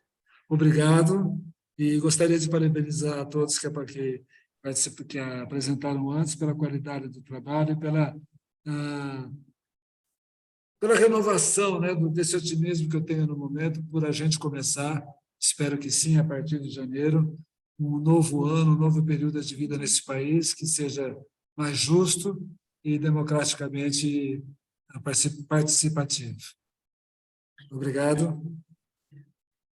Muito obrigada, professor Wilson, pela excelente contribuição. Fique tranquilo que eu irei compartilhar todas as apresentações e todos os arquivos referentes a essa sessão. Tá? Muito obrigado. Eu preciso tirar aqui agora, como é que é mesmo? Nós temos 26 minutos para poder fazer um debate. Então, eu vou passar a palavra para o professor Ângelo responder a questionamento, a provocação da professora Laura. Escuta, só o seguinte, como é que eu apago aqui mesmo? Desce a parte embaixo ali, interromper o compartilhamento. Aqui não está aparecendo para mim isso. Não está aparecendo? Não. No canto superior esquerdo, onde está compartilhamento, você consegue parar. Está aqui. Meu chefe, isso. Perfeito, obrigado. Obrigado, Ângelo. Ótimo. A gente mexe todos os dias e acaba sempre esquecendo de alguns detalhes, se empolga com o desenrolar e acabamos. Então, por gentileza, professor. Tá bom. Então, boa tarde a todos. Eu vou procurar ser bastante breve e objetivo. Nós temos uma questão central que está relacionada à dimensão da regulação do ensino superior. Então, e essa questão, ela diz respeito à dimensão da autonomia universitária. O que é que nós temos? As universidades... Bom, primeiro eu começo, então, pela LDB. Então, é absolutamente indispensável que se obedeça ao quesito de ser insociável o ensino, a pesquisa e a extensão. Isso está na LDB, portanto, é lei. Na medida que isso foi operacionalizado, isso foi fatiado entre cada uma das categorias administrativas. Então, faculdades e centros universitários não precisam ter pesquisa. Isso é o marco regulatório. Então, isso, por si, flexibiliza essa dimensão da exigência e da própria cobrança que se terá sobre essas instituições. E, na verdade, o que ocorre? Acaba existindo uma disfunção em relação ao papel do ensino superior. Uma vez que, em especial, os centros universitários, que obviamente, têm a maior quantidade de alunos no país, eles não são obrigados a realizar pesquisa, porque o marco regulatório nada exige. Enquanto para as universidades, elas precisam ter programas de mestrado e doutorado para que possam continuar operando. E eu digo aqui a vocês que várias universidades não atingem o critério mínimo do marco regulatório, o que dirá os centros universitários. E no caso das faculdades, são poucas aquelas que também desenvolvem programas na área da pesquisa, e, em geral, são algumas de excelência. Então, eu acho que tem um fio condutor aqui que precisa passar por uma grande reformulação nesse sentido dos marcos regulatórios da educação. Porque, na medida que nós temos uma invasão do capital estrangeiro, dos grupos que vêm para explorar a educação como negócio, se esse marco regulatório é um marco frágil, isso abre uma possibilidade para que estas organizações façam o mínimo possível para se manter atuando no ensino. Então, esse é o primeiro grande ponto. E, naturalmente, nós que atuamos dentro da gestão, nas salas de aula, nós estamos condicionados e somos direcionados por uma política que a instituição coloca. Isso varia de instituição para instituição. E, naturalmente, eu quero falar um pouco da nossa aqui, muito rapidamente, que é o Centro Universitário de Várzea Grande, Univag, onde eu atuo já há 14 anos, e o meu discurso ele é único, no sentido de mostrar que o que está na LDB é o que precisa ser praticado. E nós estamos já, nesses 14 anos de atuação, há 11 anos, submetendo programas, e, obviamente, nós temos carências em relação ao corpo docente, principalmente a formação local, para que a gente possa atuar desenvolvendo programas de estrito senso. Felizmente, essa associação nossa com a PUC Campinas possibilitou, depois de uma instituição que já estava operando no país há 28 anos, a ter o seu primeiro programa de estrito senso, um mestrado acadêmico em arquitetura e urbanismo. Então, isso por si representou um avanço importantíssimo.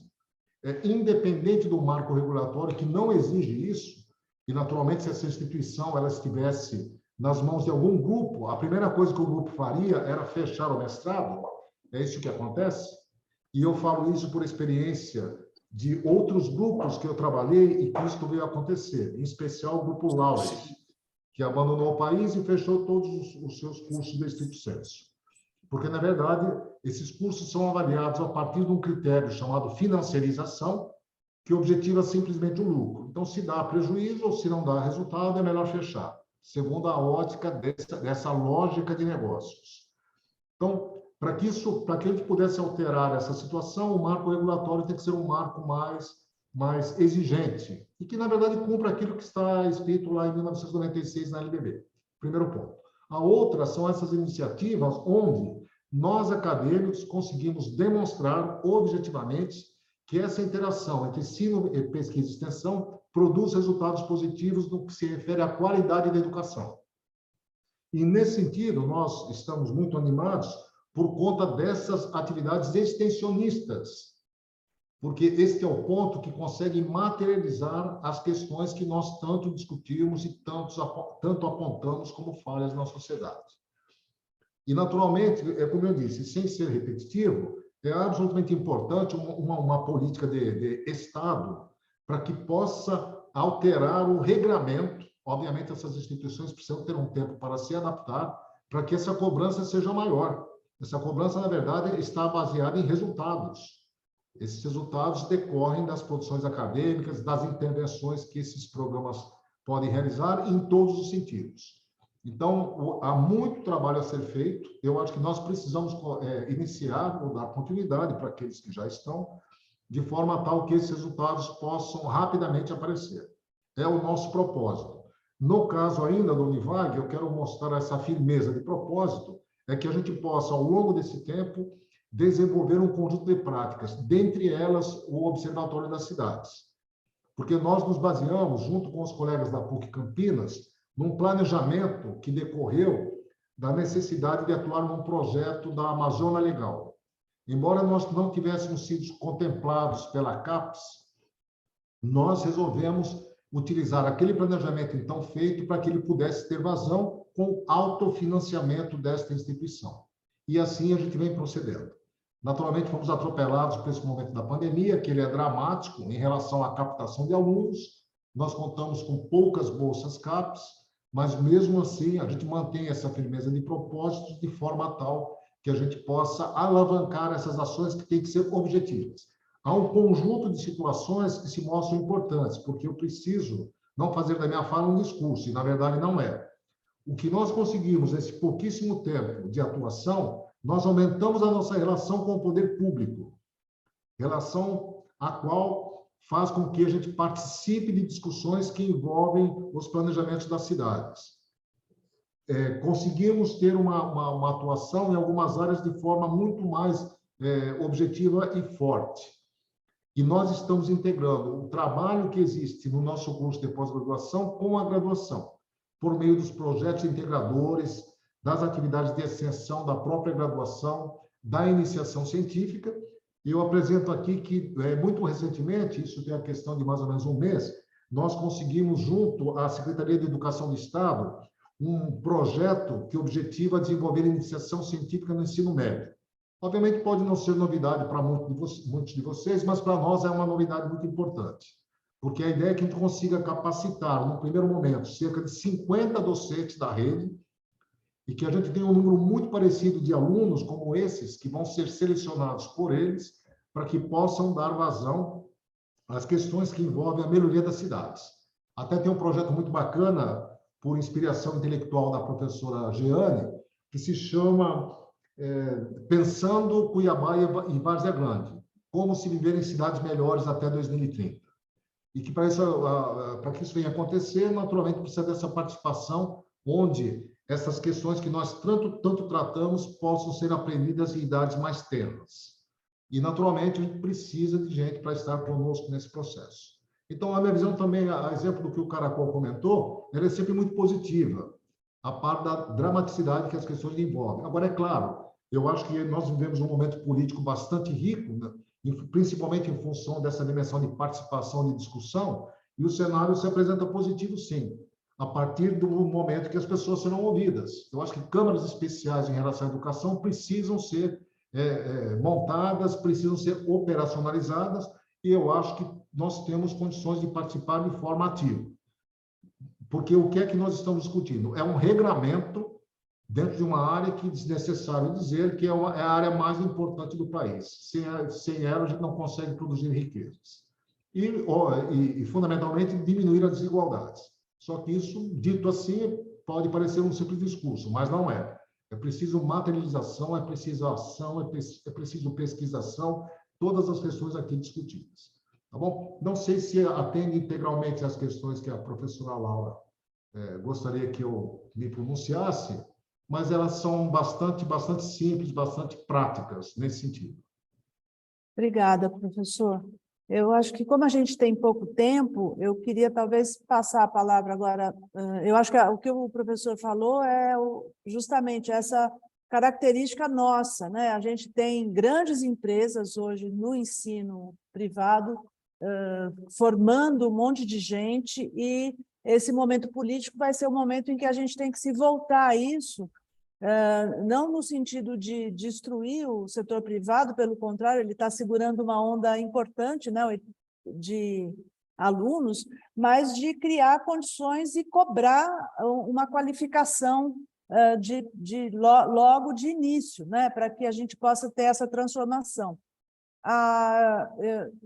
Eu gostaria de perguntar se outros colegas querem fazer algum comentário. Nós temos ainda uns 15 minutos, 15, 20 minutos para conversar. Eu queria complementar, adorei as falas do professor Ângelo, professor Luiz, professora Jeane, a Laura e o Caracol. Essa questão do ensino, pesquisa e extensão, eu incluiria gestão também, que eu chamo de quadríade, né? Ensino, pesquisa, extensão e gestão. Que é isso que você está fazendo, professor Ângelo e professora Jeane. A gente pode não estar numa coordenação, mas a gente tem uma visão de gestor, né? Eu acho que, uma vez eu ouvi um médico falando, né, que trabalha com as residências médicas, falando que todo médico deveria ser gestor. Eu acho que todo professor deveria ser gestor também. Acho que a gente teria uma escola muito melhor, porque é típico de que vocês colocaram aqui, de pessoas que estão preocupadas, né, nessa transformação do ensino. E outra questão, eu vejo que o CNPq valoriza pouco, não só a questão da pesquisação, quando a gente submete trabalhos, a pesquisação ela é desvalorizada, eu sou cobrada de coisas que eu acho assim, um absurdo. A pessoa fala assim, e edital de extensão do CNPq, sabe? Assim, olha, a pessoa tem perfil, tem premiação, tem isso, tem aquilo, mas precisava ter mais artigos A1, por exemplo, né? Assim, gente, qual o sentido disso, né? Né? Enfim, nós estamos falando de outra coisa. E aí, quando eu trabalho também, no caso da residência, que eu pleiteei, né, projeto de CNPq para residência, nossa, negado. Assim, a questão do ensino passa longe, sabe? Assim, então, eu acho que essa quadríade, né, ela tem que ser muito mais trabalhada, né? E essa coisa que você levantou, vocês estão levantando, dessa discussão é muito importante, porque se o Lula não ganhar essas eleições, vocês sabem que a gente estaria com o Ministério da Ciência e Tecnologia, né? A gente sairia do Ministério da Educação, o projeto do Guedes era levar a gente para, por causa dessas empresas, né, professor, que você colocou, a gente estaria nas mãos do Ministério da Ciência e Tecnologia, né? Imagina, né? Olha a situação. Então, assim, resta uma esperança aí pela frente, mas eu acho que as nossas instituições estão muito ainda defasadas nessa discussão de estar, né, pensando numa transformação mesmo, né? As coisas são muito estanques, depende de iniciativas pessoais, né, como nós que estamos aqui, né? Então, eu acho que o que o Caracol colocou, eu até queria agradecê-lo, porque o Caracol é um que tem lutado pela pontuação da inserção social dentro da CAPES, né? E eu sinto que eles estão com boa vontade, mas ainda precisa crescer mais, né? Então, por exemplo, os estudantes após a graduação poderiam estar fazendo muito mais pesquisação ou produtos que chegassem mais diretamente nas comunidades, mas eles não têm tempo para fazer isso, né? Acho que o Lucas pode até falar melhor sobre isso, né? Tem que assistir às aulas, às disciplinas que muitas vezes não vão ajudá-los nos seus projetos, e muito menos no grupo de pesquisa que está trabalhando nos territórios, né? Então, assim, há um engessamento ainda, né, dessas estruturas que precisam ainda ser muito bem trabalhadas. Mas é isso.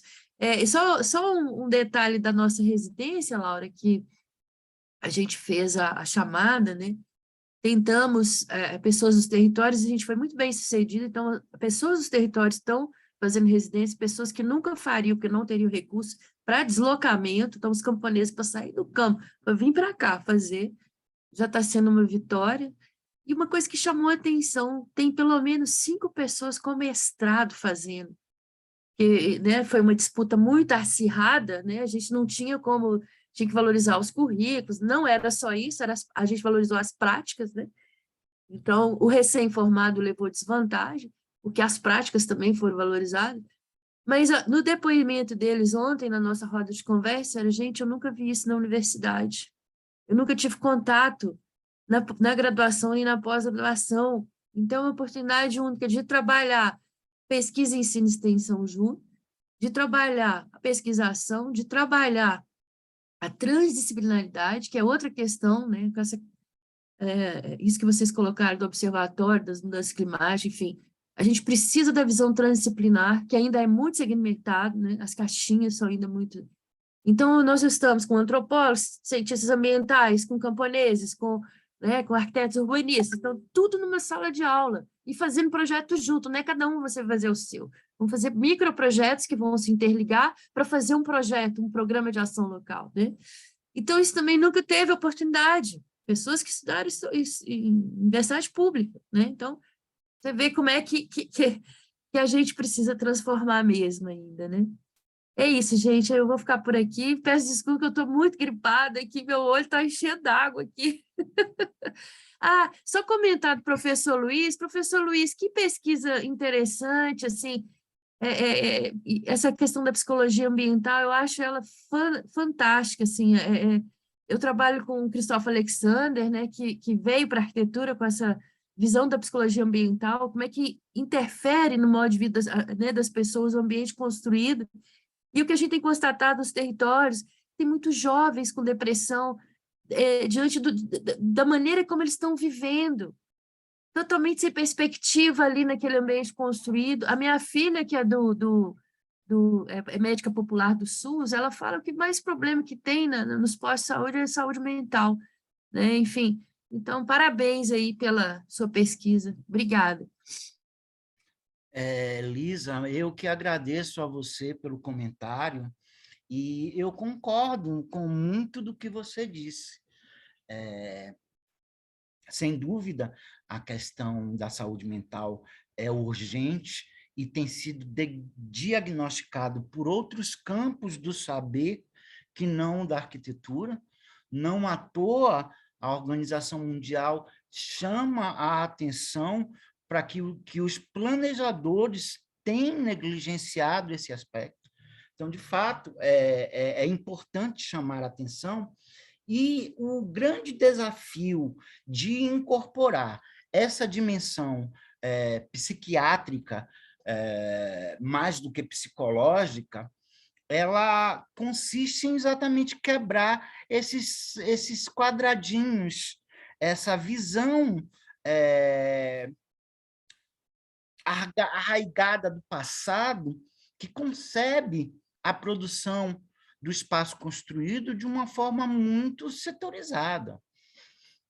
Há pouco tempo, as pessoas se vangloriavam de dizer que eram urbanistas. Nós somos urbanistas, somos especialistas na cidade.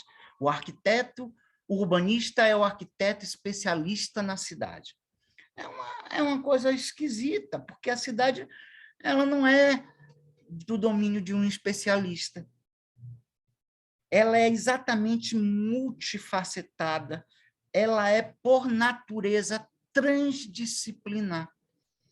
Então, assim, a abordagem do especialista, daquele indivíduo que entende do seu quadradinho e que se recusa a sair do seu quadradinho, da sua zona de conforto, porque aquilo lhe traz desafios e lhe exige aprender novos saberes que estão fora daquilo que disseram a ele que era o certo, dá essa confusão.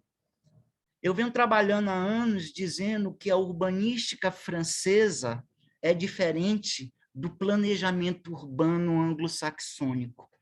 E um dos pontos que eu venho há anos, desde o meu mestrado, dizendo é exatamente isso. Enquanto o urbanismo é algo de um especialista, o planejamento é multidisciplinar. Sempre foi, desde sempre. Se você olha toda a urbanística do século XIX, tanto da Inglaterra, da Alemanha e dos Estados Unidos, você verá que essas discussões que agora vêm aflorando no contexto intelectual e profissional do planejamento no Brasil é algo que já vem sendo discutido.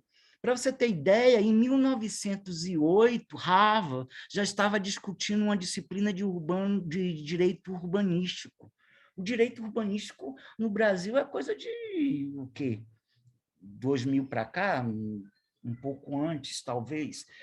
Desde sempre, essa ideia da escola sociológica, da dimensão artística, da dimensão paisagística, landscape, nos Estados Unidos é mais do que jardim.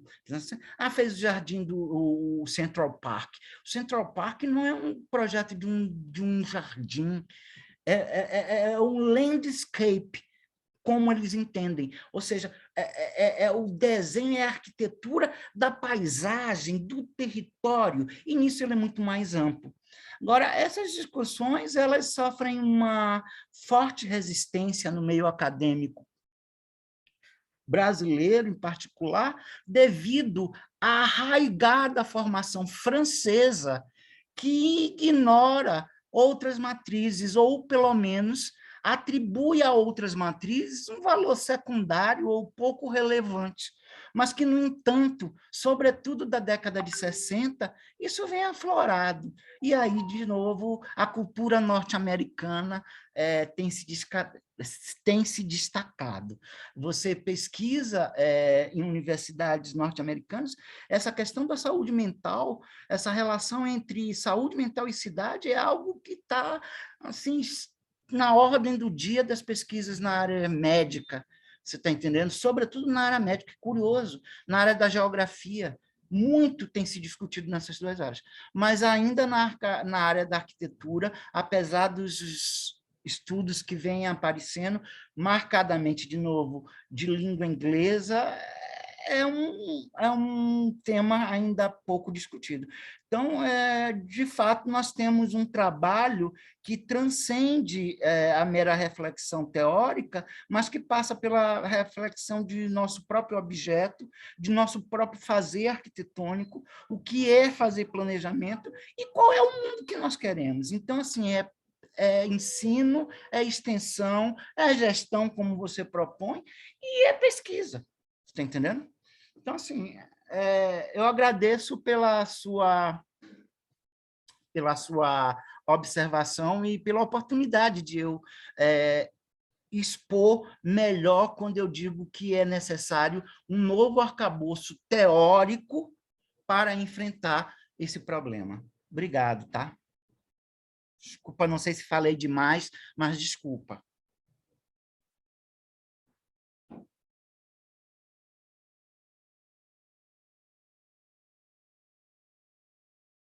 Muito obrigada, professor Luiz, pela excelente contribuição. Todos nós tivemos a oportunidade de ir e sairemos aqui mais contentes pelo maravilhoso conteúdo. Eu teria muita coisa a dizer a respeito disso, mas nós temos apenas 3 minutos, então eu vou tentar o máximo possível não extrapolar.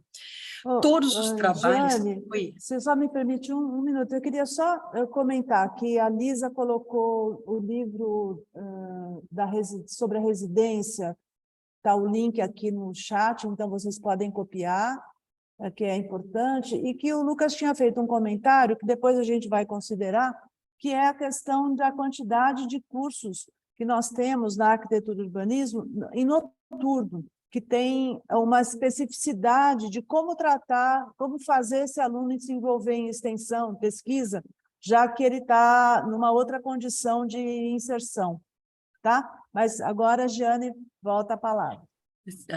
Me desculpe, Laura, eu ia passar para você, sim. Todas as contribuições aqui são bastante importantes, principalmente para o nosso caso, que intencionamos implantar este laboratório. Nós entendemos este espaço como uma estratégia para que reconhece a importância do arquiteto urbanista, tendo em vista aquilo que foi colocado até pelo Lucas, lembrando a fala da Laura, que muitas das nossas posições, principalmente quando nós trabalhamos com urbanismo social, com arquitetura social, são encaradas em caráter voluntário, né? Principalmente no estado de São Paulo. Também, este espaço de um observatório, ele pode contribuir para o reconhecimento de um trabalho que é extremamente importante, principalmente para o contexto onde está o nosso curso, nas interfaces que são possíveis. Muitas vezes, os nossos alunos encontram imensas dificuldades para se inserir, para desenvolver um trabalho dessa natureza. Tendo o laboratório como espaço dessas práticas que têm sido praticadas, desenvolvidas, como a Lisa demonstrou aqui, eu já tinha visto esse trabalho, que é maravilhoso, inclusive comentei com a Laura, entrei no site, pesquisei muito sobre isso e tenho comentado, porque num determinado momento eu tive a oportunidade de desenvolver algumas ações, só que dentro de um órgão público, não dentro da academia, certo? E entendo isso de fundamental importância para desencadear todo um processo de transformação. É um dos vetores que a gente pode, sim, ter maior efetividade a partir daquilo que nós acreditamos, certo? E isto para a nossa região, para o nosso curso, será fundamental em diversos aspectos. Então, eu tenho aqui a agradecer, em nome do professor Ângelo e do nosso curso, todas as falas, tá certo? E espero que a gente possa, numa outra ocasião, dar continuidade a isto e buscar uma maior aproximação no sentido de dar continuidade. Tá?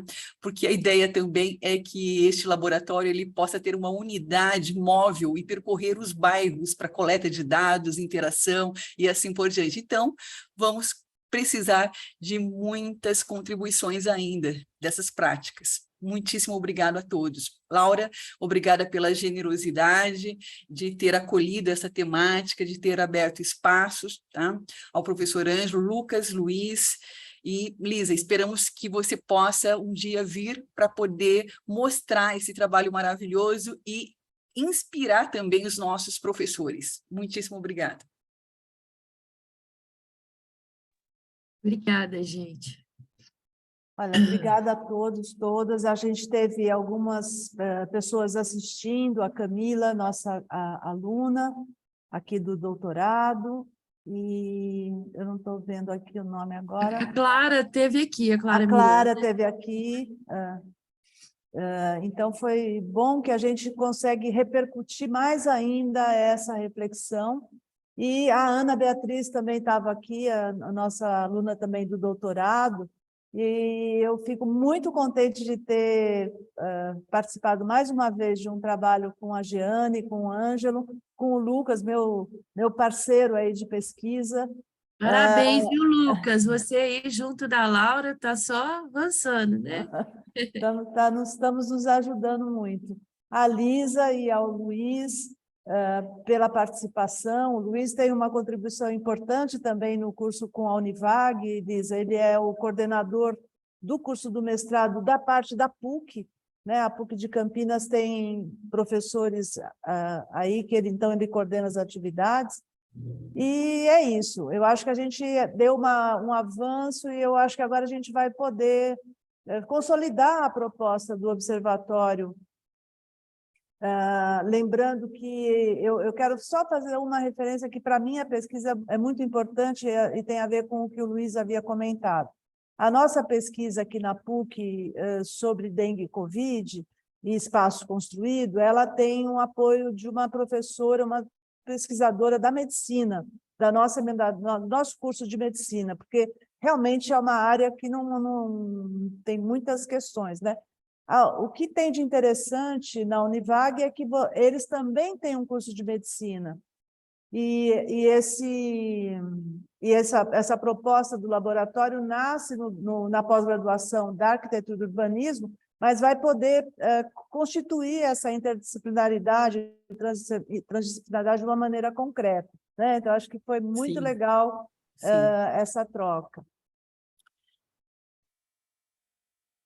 É isso, por mim é isso, estamos felizes e continuemos aí no Enamparc, né? Agora vai ter mesa redonda, amanhã assembleia e tudo mais. Tá certo, Primeiramente, gente. eu gostaria de agradecer a todos os participantes, foi muito enriquecedor. Agradeço a Jeane e a Laura por terem me convidado a participar dessa mesa, e bom seminário, resto do seminário para todos. Tchau, um abraço. Um grande abraço para todos, um excelente seminário para todos vocês também. Muito obrigada, gente. Tchau. Obrigada. Tchau. Muito obrigada.